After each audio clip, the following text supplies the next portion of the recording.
नमस्कार। कभी सोचा है कि क्या होता है जब भगवान का सबसे ताकतवर हथियार खुद ही घमंडी हो जाए? आज हम पौराणिक कथाओं की एक ऐसी ही बहुत ही दिलचस्प कहानी सुनने वाले हैं। ये कहानी है अभिमान की, भक्ति की और उस कमाल की लीला की जिसके जरिए श्री कृष्ण ने, कह सकते हैं, अहंकार को सबसे बड़ा सबक सिखाया। तो चलिए साथ मिलकर इस कहानी की परतों को खोलते हैं। तो सारी कहानी की शुरुआत होती है एक बड़े ही, कह सकते हैं, हिम्मत वाले सवाल से। और ये सवाल किसी और ने नहीं बल्कि खुद सुदर्शन चक्र ने भगवान कृष्ण से पूछा था। सोचिए, ये सिर्फ एक सवाल नहीं था, ये तो अपने बल के अहंकार का ऐलान था। और बस यहीं से वो दिव्य खेल शुरू हुआ जिसने सब कुछ बदल कर रख दिया। तो अब हम चलते हैं द्वारिका के राजदरबार में। ऊपर से देखने पर तो सब शांत था, सब कुछ ठीक ठाक, लेकिन अंदर ही अंदर अहंकार ना अपनी जड़ें जमा रहा था। हाँ, तो दरबार तो एकदम शांत लग रहा था, लेकिन उस शांति के पर्दे के पीछे तीन बहुत बड़े अहंकार धीरे धीरे पनप रहे थे। और सब कुछ जानने वाले श्री कृष्ण, अरे वो तो बस मुस्कुरा रहे थे, सही मौके का इंतजार कर रहे थे। और सबसे मजेदार बात जानते हैं क्या है? इन तीनों का घमंड उनकी अपनी सबसे बड़ी ताकत से ही जन्मा था।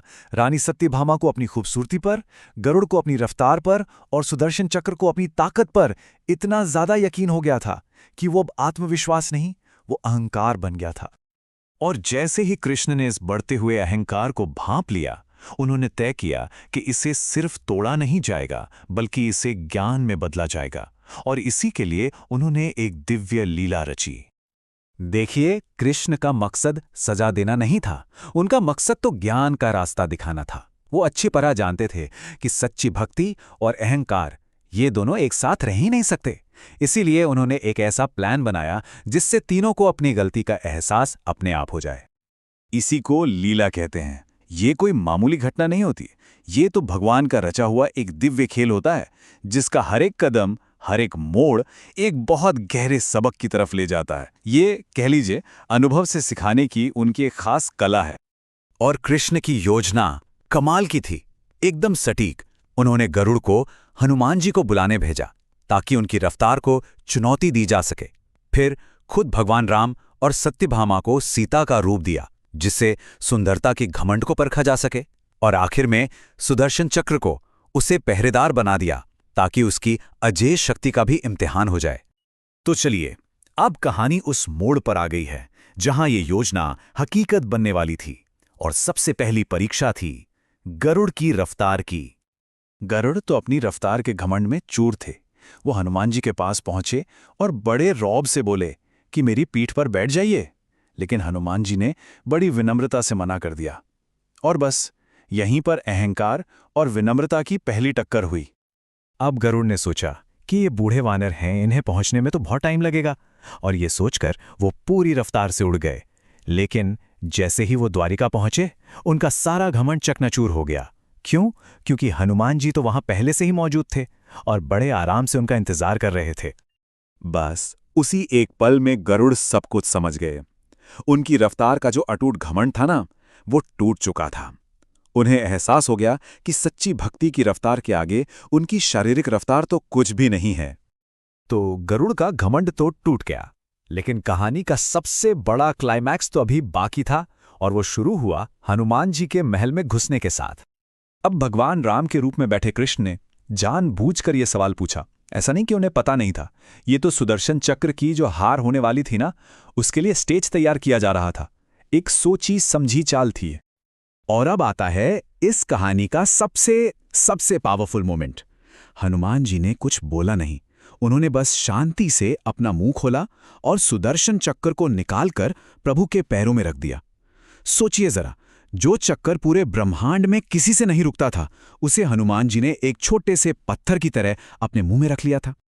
और फिर हनुमान जी ने बड़ी ही विनम्रता से कहा, उनका लॉजिक बड़ा सीधा था कि प्रभु, मैं तो बस आपसे मिलने आ रहा था और ये चक्र ये रास्ते में आ रहा था।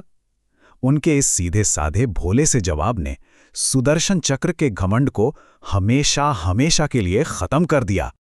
तो रफ्तार का घमंड टूटा, शक्ति का घमंड भी टूटा। अब बारी थी तीसरे और सबसे मुश्किल अहंकार की, खूबसूरती के घमंड की। इसके बाद हनुमान जी ने राम के रूप में बैठे कृष्ण के पास सीता बनी सत्यभामा को देखा और उनकी सच्ची भक्ति ने 1 सेकंड में पहचान लिया कि ये उनकी असली मां सीता नहीं है। उनका वो भोला सा सवाल असल में रानी सत्यभामा के घमंड पर सबसे बड़ा हमला था। और बस उसी एक पल में सत्यभामा को ये बात समझ आ गई कि बाहरी खूबसूरती की कोई कीमत नहीं है। सच्ची भक्ति की नज़र तो आत्मा की सच्चाई देखती है। और हनुमान जी की उस नज़र ने सत्यभामा की खूबसूरती के सारे भरम को एक झटके में तोड़ दिया। तो देखा जाए, तीनों को एक ही लीला में अपना अपना सबक मिल गया। गरुड़ की रफ्तार हारी भक्ति की रफ्तार से, सुदर्शन की ताकत हारी विनम्रता की ताकत से, और सत्यभामा की खूबसूरती हार गई सच्ची पहचान की नज़र से। आखिर में उन तीनों को अपनी गलती समझ आई। वो ये जान गए कि भगवान की सेवा में अहंकार के लिए कोई जगह नहीं होती, और फिर पछतावे से भरे दिल के साथ उन्होंने खुद को पूरी तरह कृष्ण के चरणों में सौंप दिया। तो इस कमाल की कहानी से हम क्या सीख सकते हैं? पहली बात कि अहंकार हमें कैसे अंधा बना देता है। दूसरी कि सच्ची भक्ति किसी भी दुनियावी ताकत से, चाहे वो रफ्तार हो, शक्ति हो या खूबसूरती, कहीं ज्यादा बड़ी है। और आखिर में कि जिंदगी का सबसे बड़ा सबक अक्सर विनम्रता ही सिखाती है। और आखिर में ये कहानी हमें एक बहुत ही गहरे सवाल के साथ छोड़ जाती है।